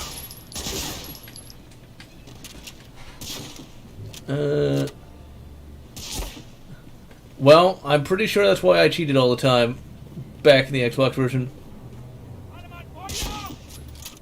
Ooh, that sounds nice. A Vietnam-era Soviet AK. I thought it was Bonnie and Clyde that did the whole NFA thing, because I think it was either Bonnie or Clyde, I can't remember which, had a cut-down BAR. Go away, Fraps, nobody likes you. There we go. Had a cut-down BAR, and that's... It was like, it is just too powerful for civilians. Because, as we all know, criminals follow the law. As we all know, they certainly do that. And when you burn down a building, that is totally a fire of peace. And when you bash somebody in the head with a bike lock of peace. I mean, seriously, that is like the most peaceful thing you can do. It is kind of hilarious, though, now that I get on that subject for a few seconds, how, like, some of those political commentators, like, they never said the protest had to be peaceful. It's like, you're not really helping their argument too much. And double-barrel shotguns are quite nice. It's a bit fun to let loose with both barrels, though. I've done that a grand total of once. It will definitely rock you back a bit. Like, a lot. You would not want to do that normally, though. Because you can't really hit much when you let off both barrels of a double-barreled shotgun. I mean, shotguns are not quite as widely dispersed as some would lead you to believe. Alright, so after this level is over, I'm going to call it a stream because I am once again fatigued. Serpentine! Serpentine! Well, I guess an 1893 Mauser might work. Why does he have MP40 bullets? Why would he have 9mm on him when he clearly has a K98K? Unless the MP40 somehow shoots, 8mm Mauser?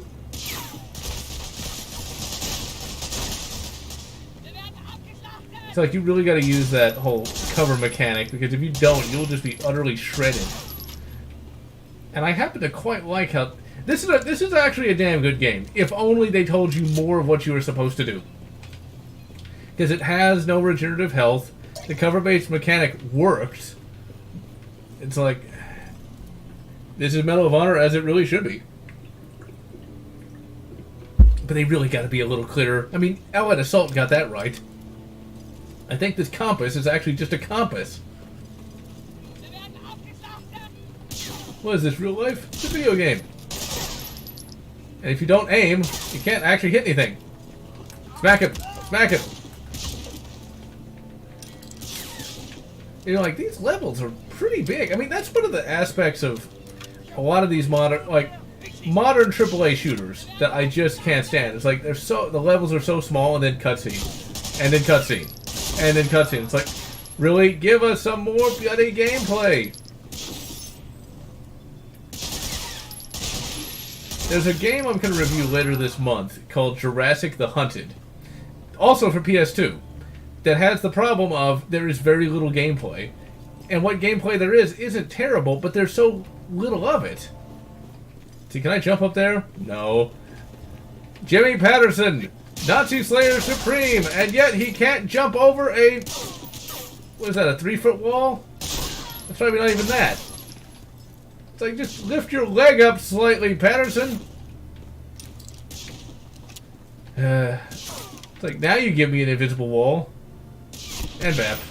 Nope, I missed. Oh, come on, how did... That snapshot shouldn't have gotten anywhere near me. This is why save states are so important. Can you imagine trying to beat one of these levels in one go? I'm all the way back here? As Stewie 1, this is a pretty good game. And yeah, a lot of those submachine guns really do like to show it as a closed bolt. Because I guess that's what most people are used to. Open bolt firearms are very rare. Because, well, they're pretty much all NFA items. I think they're all NFA items.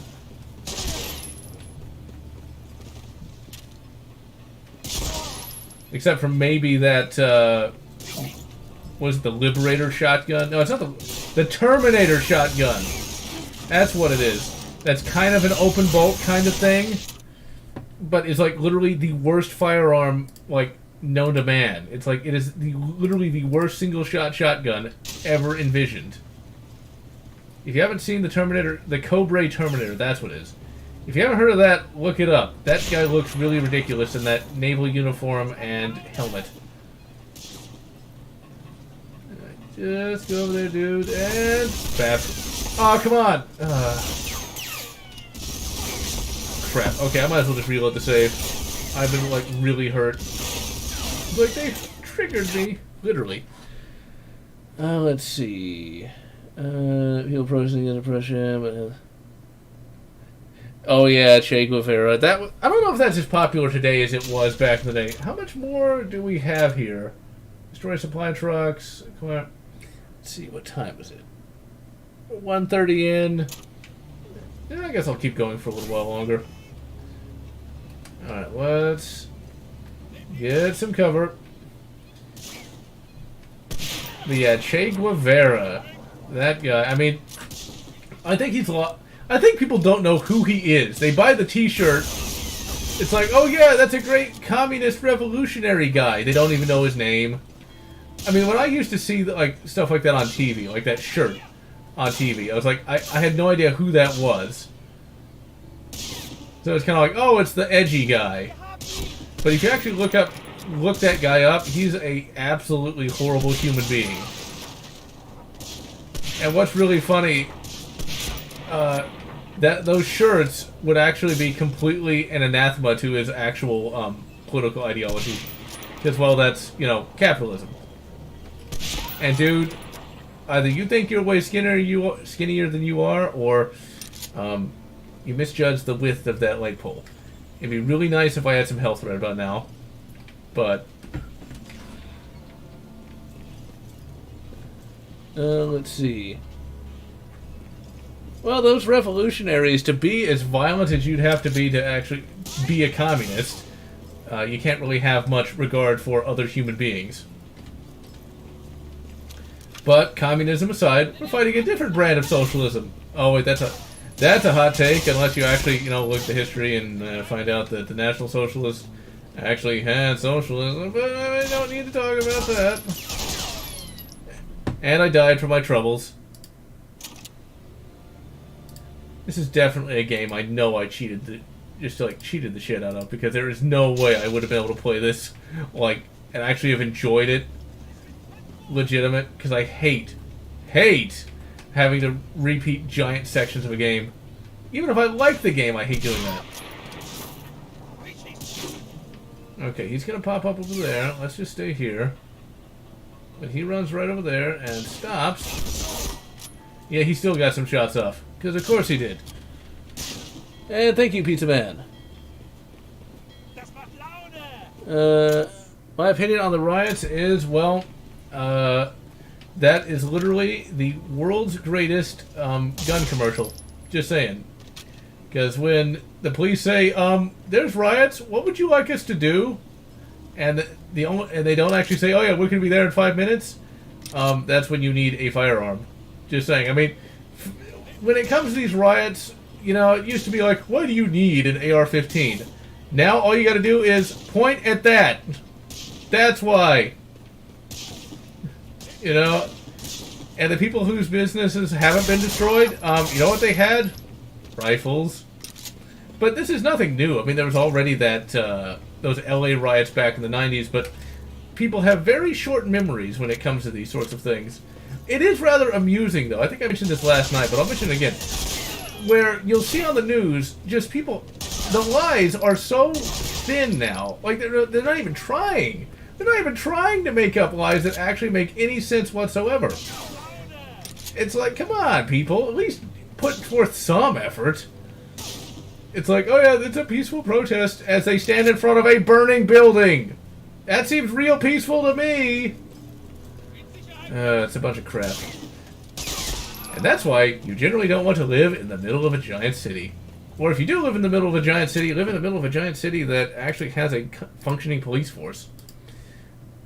And now, talking about the riots now, it's like, okay, wait a minute. Now we're talking about, you know, defunding the cops. Oh, that's a great idea. So now they can protect people even less. Now, for those who don't know, the cops are technically not constitutionally mandated to protect you.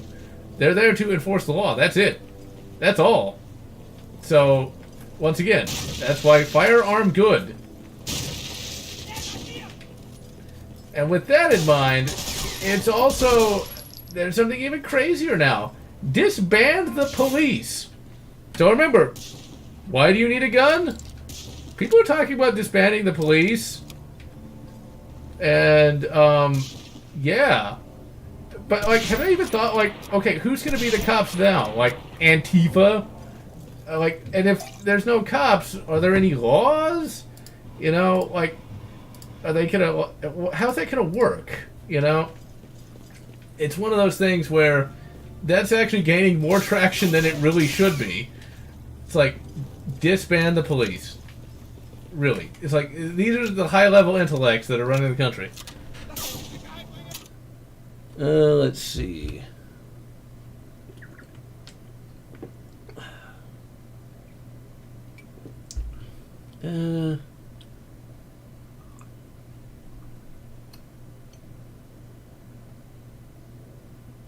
Reality scares them, that is for sure. I think BLM is trying to denounce Antifa, but there actually is some undercover footage that's come out recently where Antifa is explicitly trying to fully infiltrate and take control of BLM. But then it doesn't help that on the BLM website they're talking about how one of their goals is to dismantle cisgender privilege or something along those lines. So that does not instill with too much confidence. So there's that. I don't know, it's a mess all around. Honestly, I try not to bother watching too much of that stuff. The worst thing the protesters have done so far, well, the protesters actually, they're not protesters. The rioters have actually ended up shooting somebody over a TV because, when protesting, police brutality, shooting somebody over a TV, perfectly logical. Perfectly logical, ladies and gentlemen. And then there was some band of idiots that also set a house on fire with people inside of it and then blocked the fire department. I think that was in Virginia, actually. I guess Virginia just can't catch a break. It's like, yeah, when you're protesting police brutality, your first instinct should be to set someplace on fire with people inside of it and then block the fire department. Because, justice, I guess. It's kind of gone beyond the pale of, anything I really expected to have happen. However, with that in mind, really, he ate that bullet? Are you joking? With that in mind, I don't think it's going to get quite as bad as some people fear it is. In fact, my theory on the whole rioting thing is it's probably going to go like those Occupy Wall Street protests. It's going to be a bunch of idiots screaming and crying for the next 1 or 2 months. Then they're no longer going to be the hot news item, and then no one is going to remember them.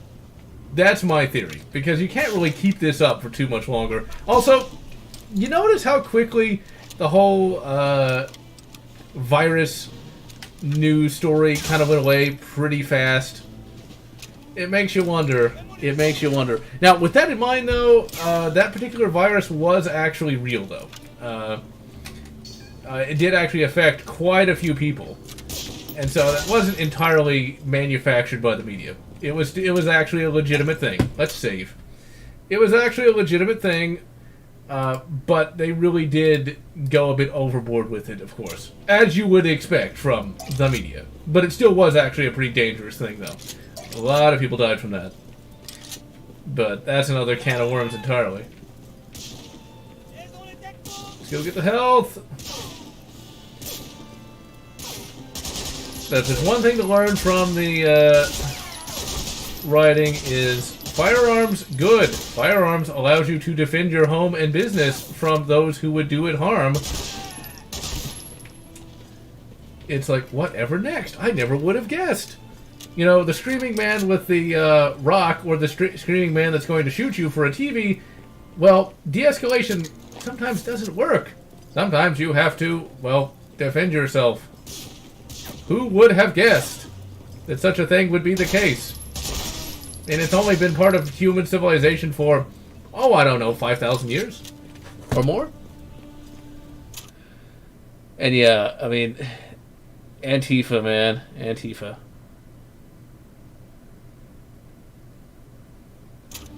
Hell's Angels versus Antifa. I think Antifa's gonna lose badly.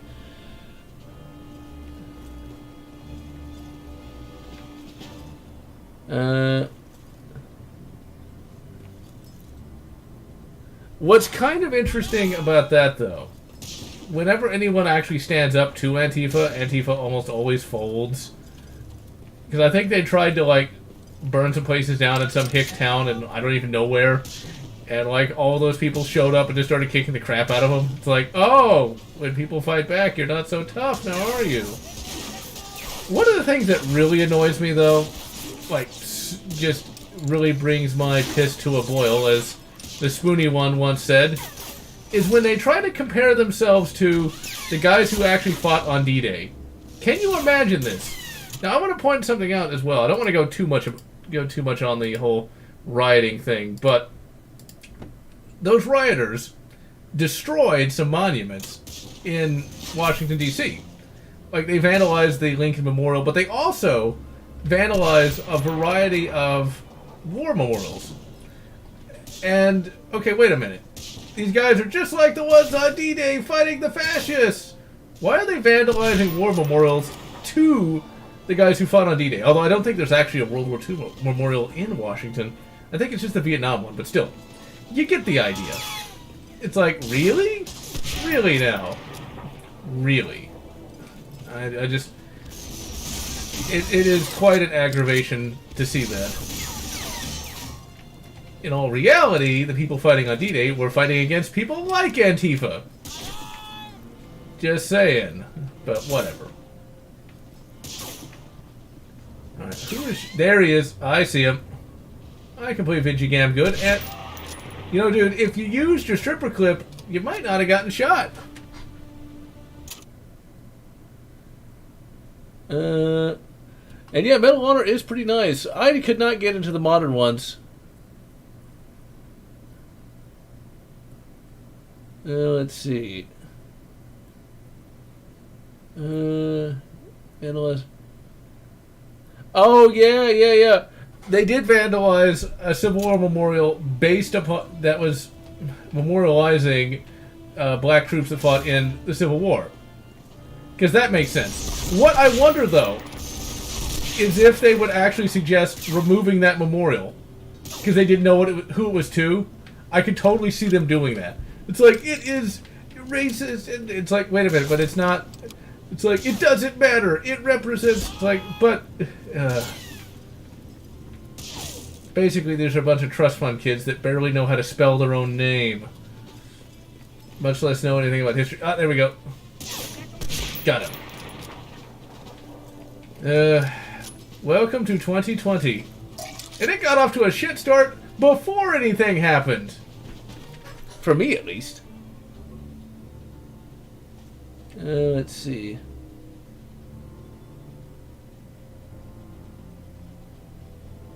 Starbucks hipsters. Yeah.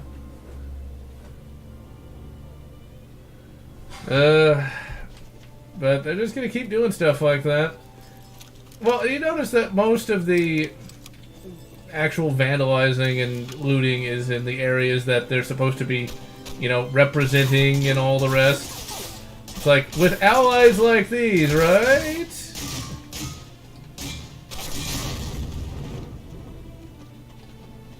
Did they really blow themselves up? They did, I think. They actually did. Well, you know, look, maybe you guys ought to stick to submarining instead of, you know, ground combat. Just saying. Because you seem to suck at it, like, a lot. Okay, there he is. Crap. Cover-based combat. One day I do need to finish that Half-Life 3 continuation mod weird thing. The only reason I think of it is because it's a weird mod that's kind of entertaining, but also it rips a shitload of Medal of Honor music for some reason. Let's see, can I jump over here? No. That looks like a place I could jump over, but evidently not. And back to the whole rioting thing. Police brutality is a thing. I mean, no one's denying that. But, you know, setting the country on fire for a month is not a way to help that. Like, at all. I'm not really sure, you know, in all reality, I'm not really sure how you would solve police brutality. I mean, and it happens to everyone.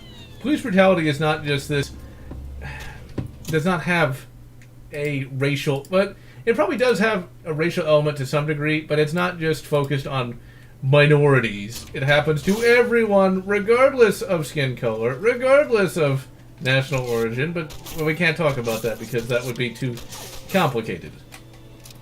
Because there was actually somebody who got, for those who don't know, there's a red flag law thing that exists these days. Basically, if you are deemed a high-risk individual, you can have your firearms forcibly removed from your home without trial, without anything, this is considered very bad, and is. Now, I've seen ways that it's been justified to a degree. It's like, well, it stops people from killing themselves, maybe. And that would make sense right up until people have actually started to get, well, shot during these firearms repossessions. And somebody had that happen to them, I believe in Massachusetts, if I'm not mistaken. Just got shot. And he wasn't even doing anything provocative. Just got shot. So, I'd recommend looking that up, actually. It's one of those things where no one talked about that. No one cared about that. That was not a bad thing. So, it happens a lot. But how much is a lot? You know, like, what's the actual proportion and all the rest? And, once again, I don't really know what you do to fix it. You know, when you have a large group of anyone, there's always going to be bad apples in that group. I think the fact that it doesn't happen any more than it does is actually pretty good. Because there's something like 800,000 cops in the U.S. right now.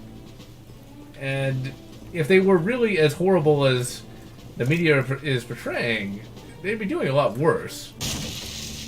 I'm not even sure if training would really help, just because they already get a good amount of training, as far as I remember, back when I was in college. So, it's just, there's always going to be bad people. However, with that in mind,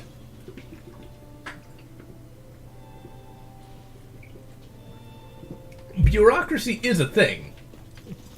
And people always like to cover their own ass when it comes to bureaucracy. I did some digging on one of those police brutality cases. I think it was where, once again, a cop randomly shot someone. It was actually something even worse than what ended up happening with this recent one. It's where this woman evidently went up to a cop and he just straight up shot her. So, for no real reason. Come to find out, that guy had actually already had multiple complaints lodged against him, and, well, the department didn't do anything. So it comes down to bureaucrats, in addition to the actual bad officers in general. It's just one of those things where it's a very complicated issue, and there are no simple solutions, because there never is. It's just one of those things where once you actually start doing research and things of that nature, you find that it's even more complicated than you think.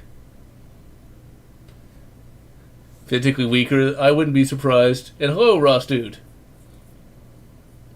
And well, Pizza Man, you got a lot more years to go. Let's hope that you're getting all the bad years out early. Let's see. Like maybe getting food. I did not know that this was actually on the GameCube. No, abort mission! I did not... The only thing is, though, I really don't like first-person shooters on the GameCube because that C-stick is just terrible.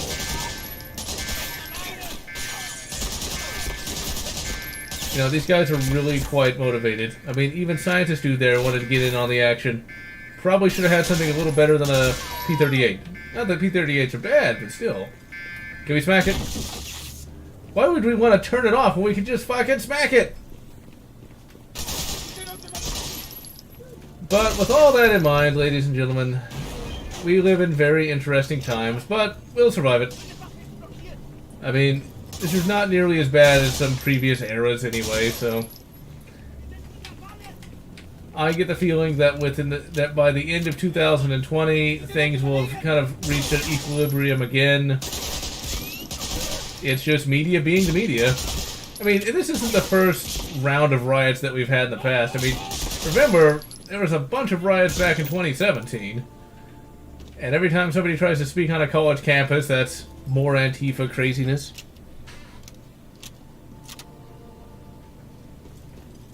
Let's see. C-stick? I have no idea.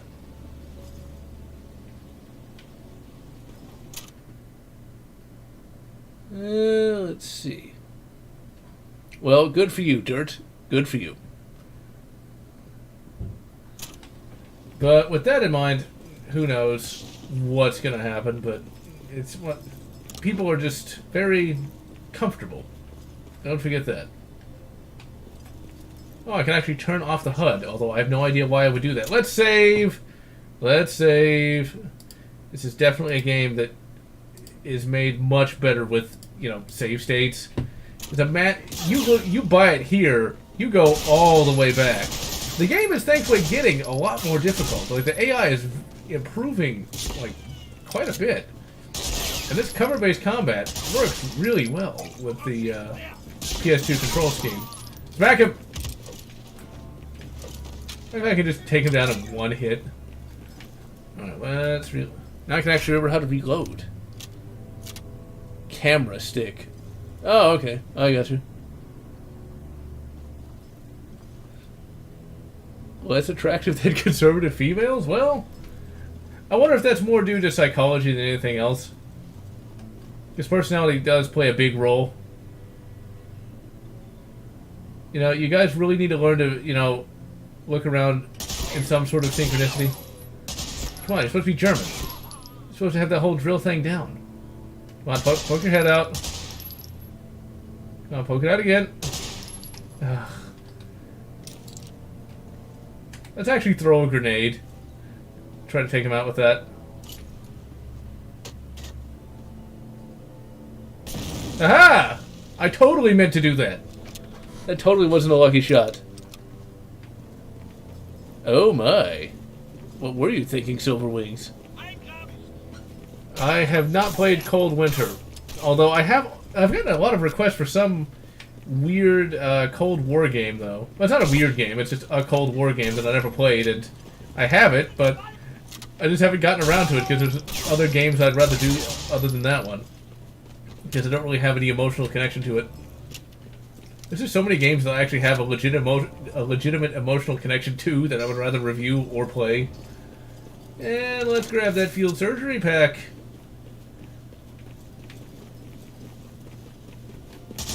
This is why I would love to have a Garand, because it's more accurate than, you know, the MP40 here, and is a semi-auto. And those K98Ks hurt.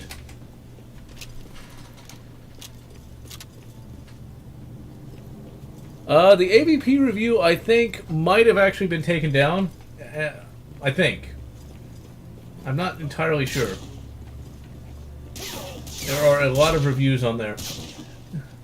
I do know the original AVP 1 Let's Play is still up there, as is the AVP 2 review, but I don't know if the Classic 2001 is still up there or not. It could have been. Yeah, I think I did take it down, but I've not put it back up yet, because that needs to be re-edited.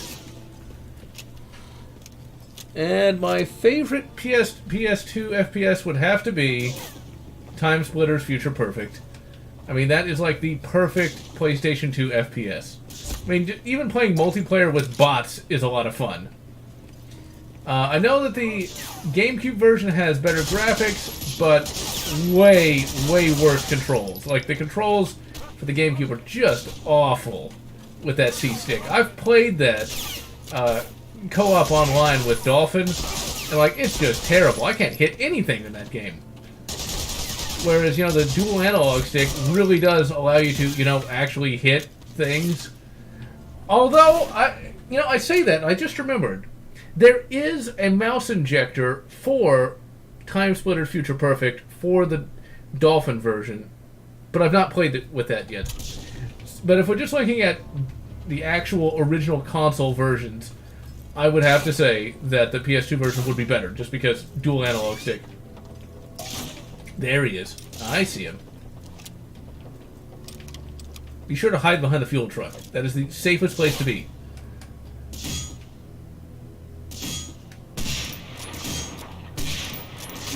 Oh, come on. If he blows it up. Aha. Archive channel. I've considered it, but I just haven't really gotten around to it yet. Some of my older videos just are gone due to hard drive issues, but I could always back up some of those videos that I don't really want on the main channel anymore. I don't know, I just have to see. Because if I don't want them on the main channel, I'm not sure if I really want them around anyway in general, so there is that issue. I actually remember this mission, because I quite like this one on the Xbox. But as you would expect, I used the God mode cheat on this. Because I remember blowing up those trucks. Oh god, where's the last supply truck? As I know I walked by it.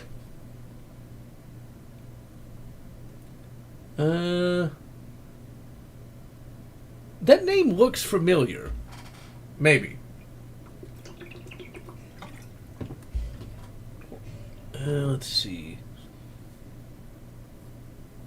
eBay is pretty much where you can find a lot of those AVP games. AVP 1 is on Steam. AVP 2 will never be on Steam, unfortunately, due to rights issues.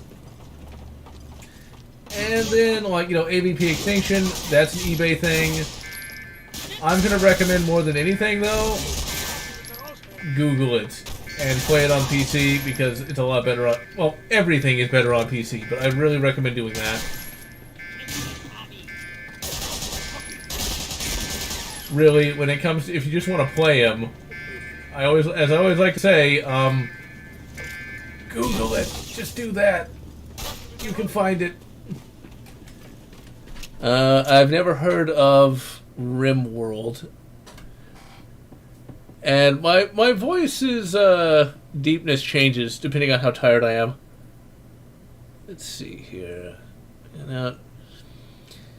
Turok Evolution, yeah, did look pretty crap when it came out, although I think the GameCube version looks a little better than the PS2 version.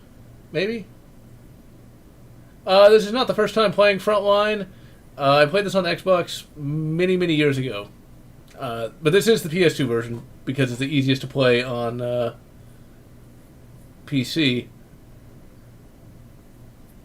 Not bad, Silver Wings, not bad. I think RimWorld could also be a game, but it could be one of those two. Oh my. I will actually complain for a moment. That particular thing that the first word in RimWorld is definitely getting more common with the prawns. I'm not entirely sure why, but I want to complain about that. It's like, no, please, God, no, don't. People are sick today, ladies and gentlemen. They're sick. Absolutely degenerate, I say. Okay, so we got the deployment roster. These have got to be members of the development team.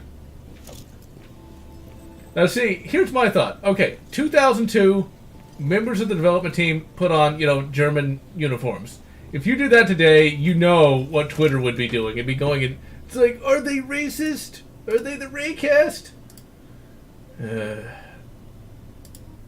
Social media, man. Social media. You gotta love it to hate it. Dude, you probably should have lost weight before you decided to start fighting. Well, you took a lot of hits. Smack him. I think he was gonna turn into a zombie.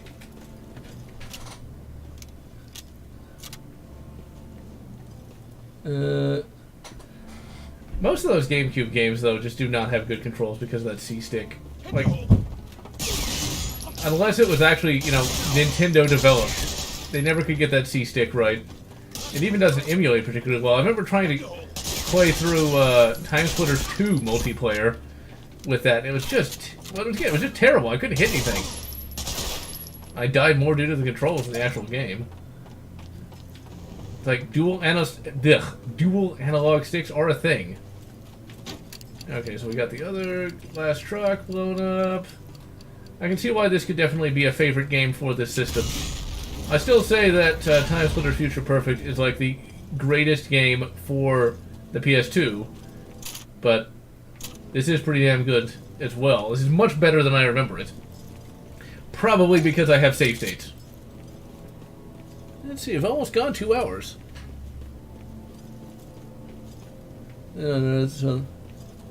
I would think so.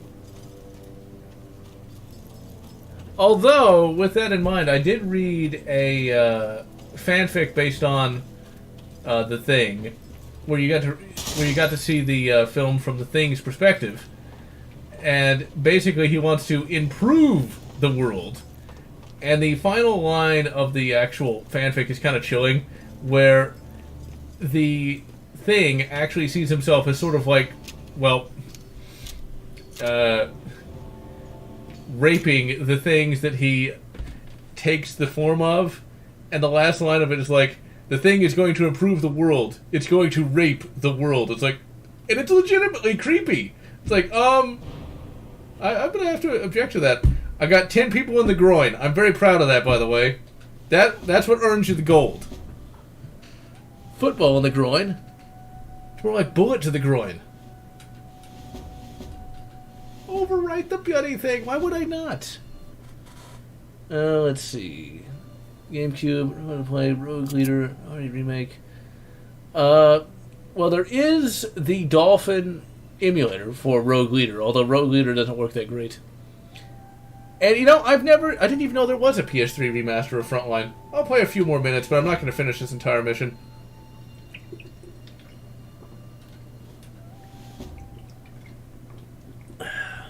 Let's see here.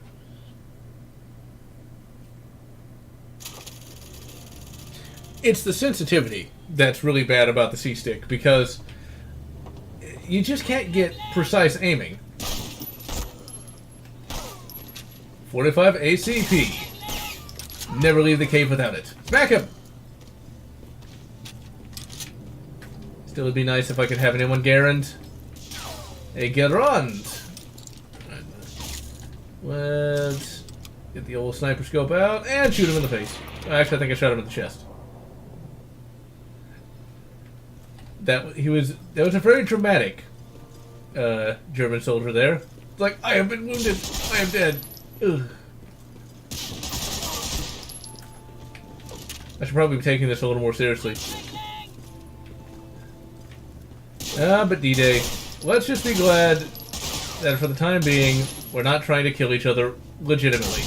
It's a bunch of crazy rioters that have no idea what they're doing, and ultimately have no real support with people who actually have sanity.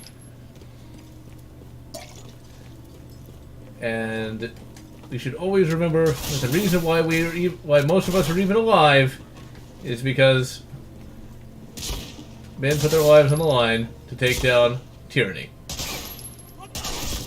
Now, one thing that one should also keep in mind about that, though, is, you know, the enemy that we're fighting, we're still real human beings, and they weren't, you know, terrible people. As far as they knew, they were fighting against tyranny too. That's the sad part that's one of the tragedies of war, though. Everybody thinks they're the good guy, and ultimately, at the end of the day, whatever happens, you still end up dead no matter which side you're on. But when it comes to the triumph of good versus evil, no one thinks they're evil. And that's one of the difficult things when it comes to finding which one's actually good. Now, obviously, the National Socialists were bad because of, you know, the whole genocide thing. But that's just one of those issues of, you know, everybody thinks they're the ones that are doing the right thing in the world. And that's why you gotta remember with those protesters and those rioters, to us, they look insane. Because they, well, are. But as far as they're concerned, it's like, they're fighting against, you know, all the proletariat, man. That's just one thing to keep in mind. Everyone is the hero of their own story. And to not lose sight of one's own... you know, this would sound a lot more poetic if I could remember the word. It starts with an F. Goddamn, I can't remember what it is. Ah, well, fuck poetic. I'm tired. Urban Chaos. Never even heard of it. Well, the Dreamcast also had the problem of it had just the one stick. You know, and I need to eventually play that Wolverine game for the PC. Is there another Raven Software thing? I think when it comes to, like, really weird controls, though, the Wii kind of outdid everyone, because the motion controls really were just kind of shoved into every game, especially games that didn't really need them. Is that guy really gonna get up again? Holy crap! It's like fucking Superman over there. It's like the motion controls actually play a role in the Metal Slug Anthology for some reason, although why you would need motion controls in a 2D game, I couldn't really tell you. My god, what wasn't Wolverine's Revenge on? Alright, ladies and gentlemen, I have gone for 2 hours and 4 minutes. This is an absolutely excellent game. Much better than how I remembered it. It's definitely a game where you need save states. Save states will actually allow you to beat the game. As for all the rest, we of course honor the men who fought on D-Day and appreciate their sacrifice. And so, I am General Lotz, wishing you good. Medal of Honor, Allied Assault, Spearhead, Breakthrough, Frontline, Vanguard, and Airborne. Whatever makes you happy.